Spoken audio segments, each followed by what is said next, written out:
Welcome to Schoolcraft News. My name is Monpreet Ha. Today's topic is global inequality, and today's top stories of the gender inequality, the globalist fight, and closing the gap. The question on many people's minds all around the world is, does inequality matter? If so, can we fix it? History says we may be able to. Karl Marx was a radical philosopher who developed an economic ideology to what today is called Marxism. Marxism's goal was to create a utopian society where everything was equal for all. To answer the question, does inequality matter? It does. Inequality discourages the political participation of the oppressed, which in return limits their input on their livelihood, such as education, healthcare, and other services. In a Marxist society, these people with limited power would be the proletariat. They were the mine and factory workers who were exploited by their employers. The proletariat were usually poor and were the lowest social class. In addition, inequality enables the wealthy to refuse to compromise politically or economically. These people would be the bourgeoisie in a Marxist society. The bourgeoisie were the employers who made a lot of money off the backs of the proletariat. They benefited a lot from the system, so they were very resistant to change. The third group in the Marxist society were the petite bourgeoisie. They had careers such as teachers and lawyers. Karl Marx belonged to this group of people, and because they had a lot of knowledge and a higher social class, they were the revolutionaries. They wanted equality for all and encouraged the proletariat to fight against their oppressors. These series of uprisings in Russia spread all over the world. We will have Marissa and Cameron talking about women's rights and equality in the United States have it better than many in the world. They aren't forced into marriage at a young age. They can leave the house without their husband's permission. They can pursue an education, serve on a jury, and vote. But there are ways the U.S. lags behind other nations. For starters, roughly 84% of countries, including Afghanistan, guarantee gender equality in their constitutions. The U.S. Constitution does not. 84% of countries have gender equality laws. I think that's kind of crazy because, like, you always think of the U.S. as so much more advanced than every other country, and then you see that and you're like, oh, wait, it's not. So I think that's a little bit. I mean, technically the U.S. Constitution does have an equality statement, but it's all men are created equal, which is kind of a feminist viewpoint of it, but it doesn't specifically have a gender equality, rule at all. So with that being said, the way I feel about it is that if women knew about the Constitution and the laws of gender equality, maybe it could do something about it. The concept of gender inequality in the United States is already a really big problem, and I feel like if a lot of people, like I didn't know that 84% of countries had laws. I feel like if more women knew about the other 84% of countries in the world, they would try to do something more about it, because maybe they're, they would be pissed off. Maybe they're thinking, like everybody in the world kind of has this, because you always think of the United States as being above all the other countries, especially third world countries. But it said even Afghanistan has a gender inequality law, which is like crazy to me, because we always think of the U.S. as like so much better than the other countries. But I feel like if more women knew about the other, the vast majority of countries having these laws, I feel like it would be more of a push for the U.S. government to make some kind of a change. Then there's paid maternity leave. Studies show it's good for families and for businesses, which is why many countries insist on it. In France, for example, women are guaranteed at least 16 weeks paid maternity leave, 26 weeks if it's their third child. New moms in Estonia get 2 full years of paid leave. Only 4 countries in the world do not guarantee any form of paid maternity leave. The United States is one of them. It's the only high-income developed country that doesn't. Paid maternity leave is kind of a sensitive topic. A lot of people agree that it should be open to everybody, but I disagree, just because I don't think that, yes, you should be able to take maternity leave from your job. Yes, I agree with that. But paid maternity leave is a whole nother game, because if you are willingly going to have a child during, the course of your career, I think you should financially responsibly prepare for that instead of just relying on your job to take care of your support system for that whole time. If you don't think that you're going to financially be able to support yourself throughout your maternity leave, then I don't think that you should have a child. Additionally, I think it's absolutely crazy that some countries are giving 2 years for paid maternity leave, which is like, that's 2 years out of your job. That's almost like you don't even work there anymore. It's like, how are you supposed to advance in your career if you take 2 years off, just for your child? I mean, if you have a full-time job and you're preparing to have a child, you need to set up, other options in order to take care of your children, well after you have a baby. Of course, you need to stay home with your child for the first couple of months or whatever, right after you have a kid, but after that happens, I don't think you need 2 whole years in order to, get back on your feet and go back into your job. I think you should have those kinds of things set up. You should have a babysitter. You should have, financial stability set in place so that you don't screw yourself over by having a kid.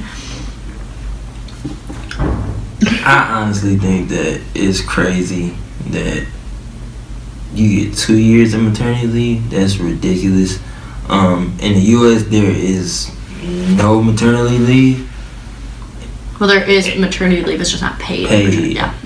Well, since it's not paid, I don't agree with it. I feel like from the time they take their maternity leave, they should get paid through the time until they're back to work.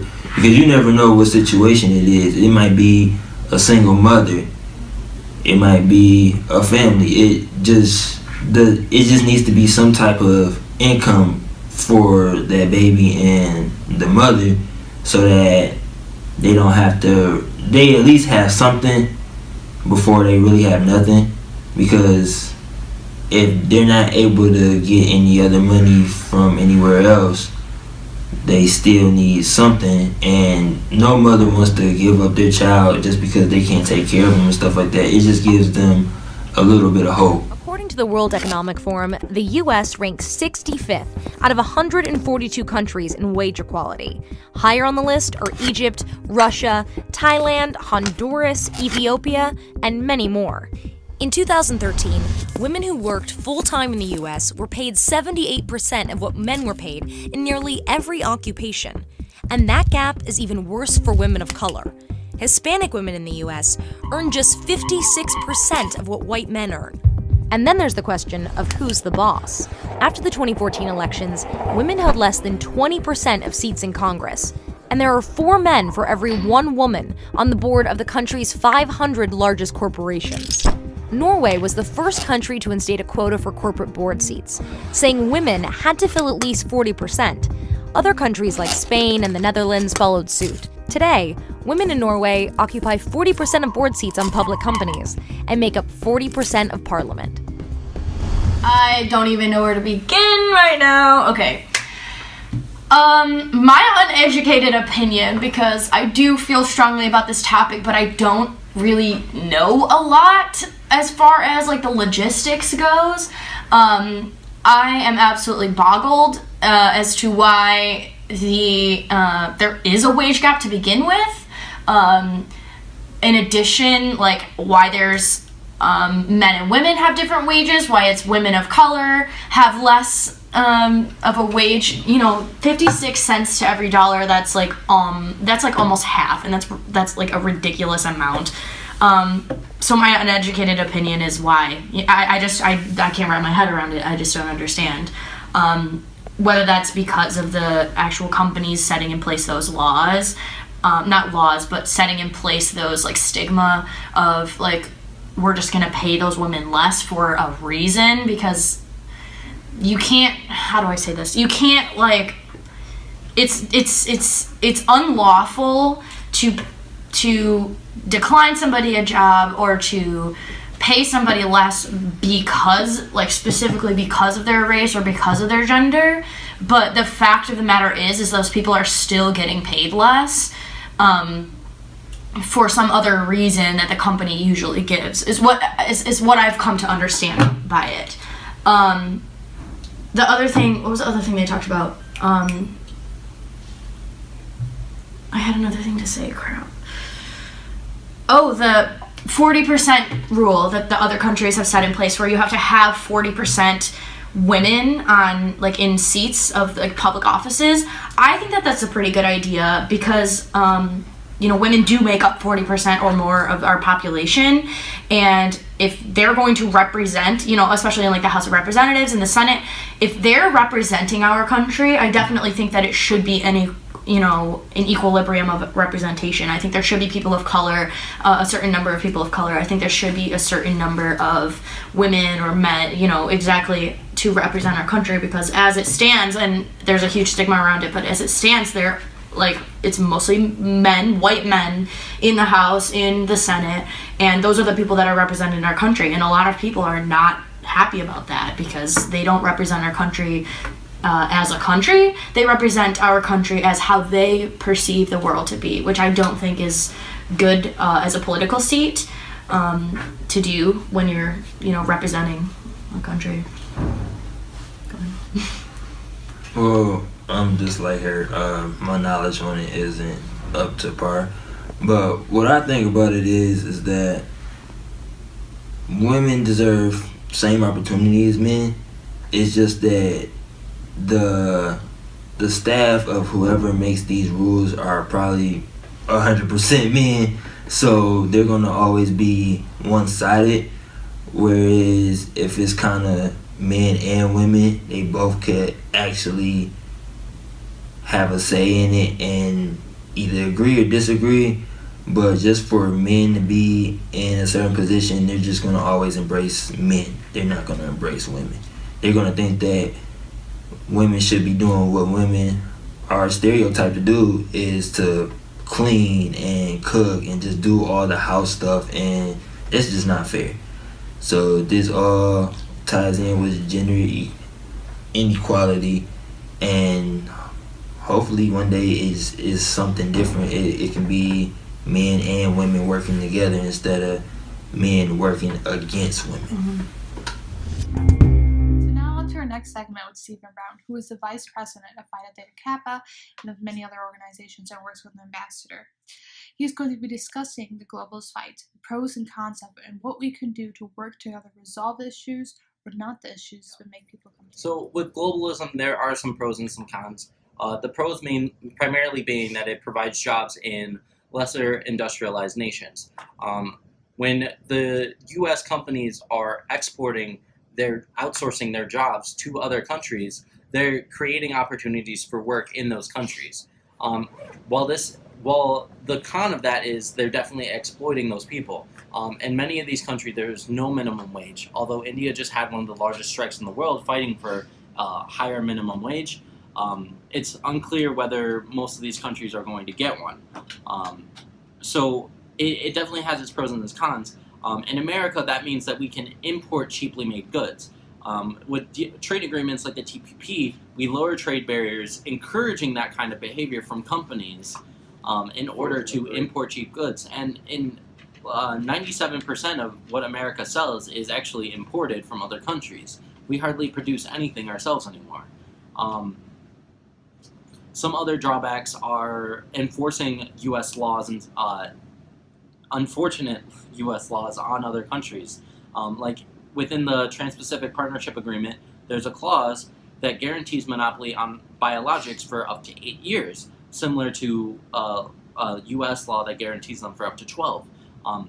People in poor nations that have illnesses won't be able to afford the medicine they need because companies that have monopolies over them will charge exorbitant prices. In the U.S., 10,000% markups on important medications aren't uncommon. There's an AIDS pill that sells that is $13 in one country and $750 in ours. Daraprim, another example of that too. And the list goes on and on. I had a dog that had seizure medication, and the seizure medication costs $200 when it used to cost $11. And they've been raising it up for the past 10 years-ish consistently by a certain amount, just because they can, not because of any particular reason with the cost. It's actually gotten cheaper to produce, not more expensive. Well, I think establishing government sovereignty is important.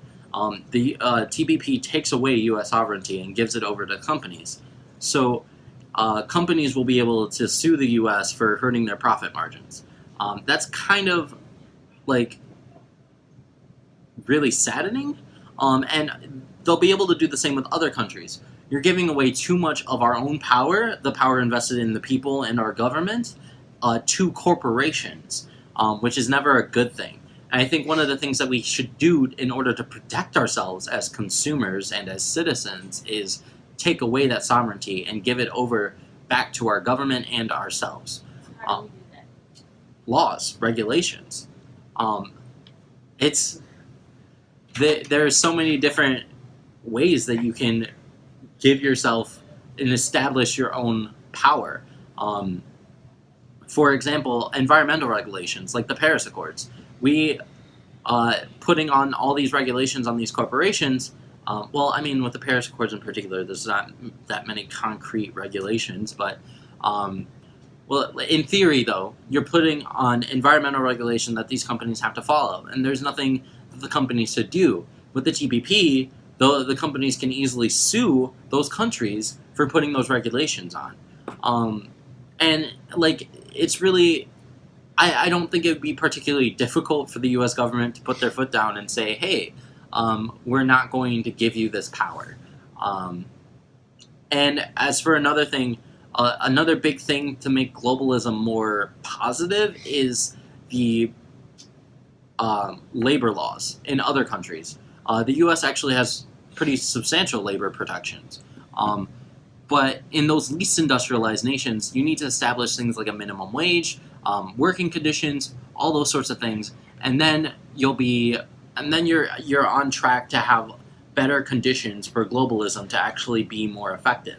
And then there's another aspect of trying to make it more of a two-way street.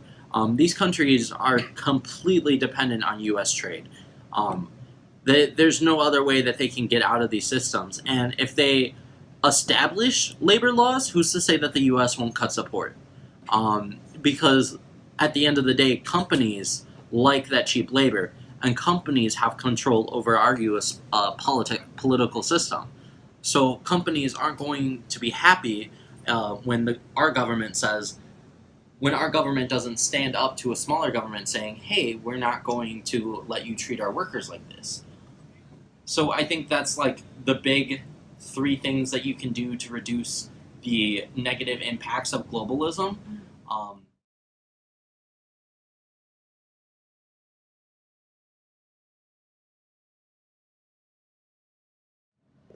I think, well, I mean, the U.S. has actually already sort of seen the effects of, like, losing its sovereignty to these companies. One of the Keystone XL pipeline, the company that was behind that is actually suing the U.S. government for either $1 million or $1 billion dollars.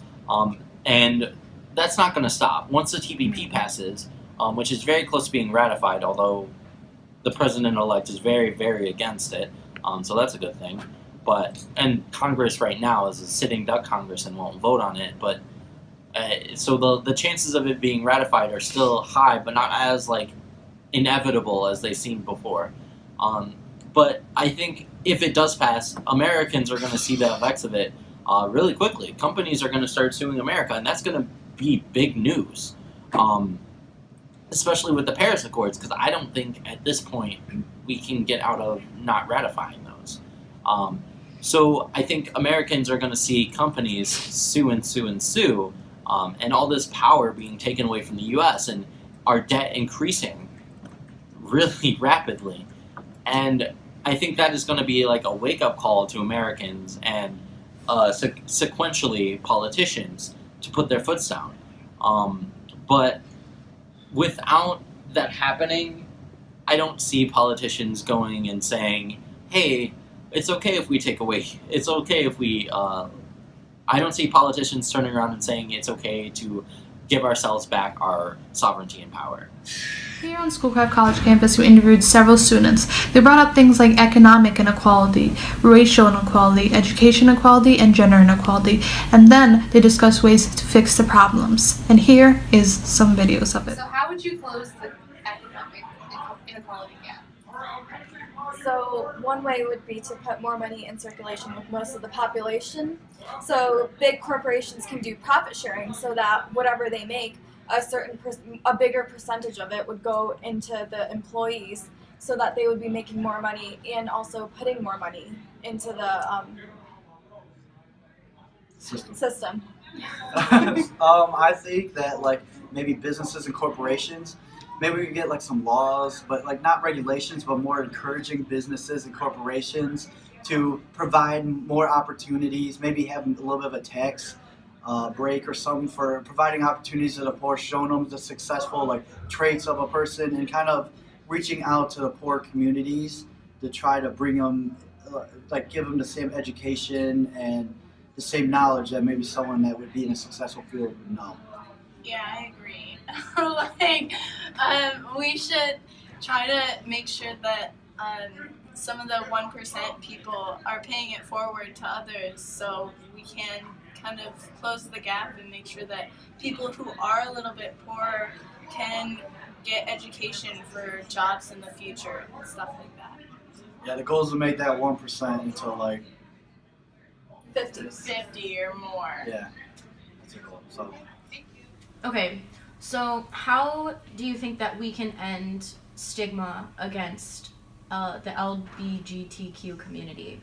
To end it, I think we should probably start off like something little. I know here at Schoolcraft they have like a club and everything, so probably like maybe like once a week. It doesn't even have to be anything big where people, if they're like out to, you know, meeting someone that's either gay or bisexual or transgender even, they can go and talk to them because they're humans too, and they don't want to be looked upon like, oh, just because they're gay, we don't want to talk to them, or just because they're transgender, I don't want to talk to them. Mm-hmm. So I think if we start here at a community college where one is pretty much open, mm-hmm. then I think once we start here, we can probably start in jobs and, start even bigger to where they feel accepted. Because I don't think now, even though it's like accepted, but it's not accepted mm-hmm. from some people, so. Don't be an asshole.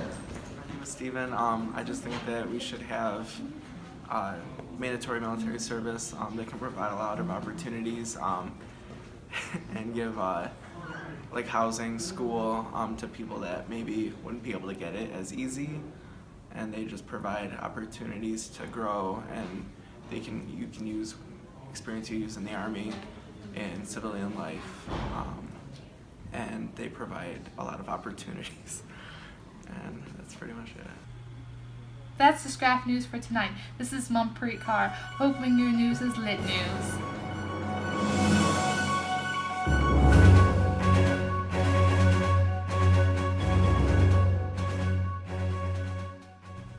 Welcome to the fucking the globalist fight and the closing of the gap. Sorry. Don't be an asshole. Scrap News. This is not pretty. Hoping your nudes are nudes. Hoping your nudes. To refuse to compromise politically and economic facts. Okay, how do you think, you guys? Wait, I just. No. Oh, sorry. No, like. Just... You record. Okay. Okay, you're good. Alright. Don't be an asshole. Today's topic is global inequality. Action! That's the Scrap News. Wait, my nails is in the thing. That's it. And fuck it. Fuck. 84% of countries have something in the Constitution. What is it that they have in the Constitution? Today's top stories: the gender gap, global inequality. Fuck you. Don't be an asshole. Click cart.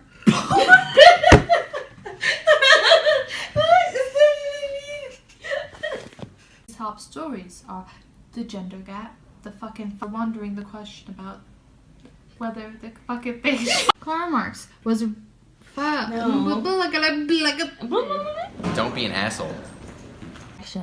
Here is a few clips of people that we No. fucked. That we fucked. Oh my god, what kind of video are you making? Closing the gap. History shows us. Wait. That's the Schoolcraft news.